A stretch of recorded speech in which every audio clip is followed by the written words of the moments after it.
Do you know many people are having trouble with confirming their fax transmissions? Don't worry. In this video, we'll show you how you do this. Let's start. Step 1. Load document. Load your document into the printer's feeder or place it on the platen glass. Step 2.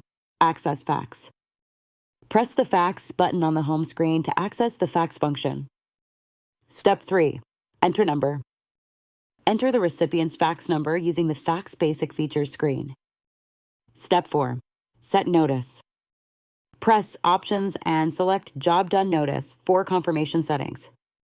Step 5. Choose setting.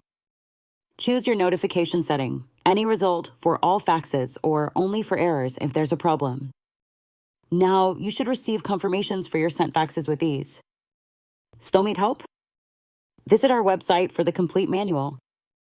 There you will also find questions and answers from other Canon users. Did you find this video helpful?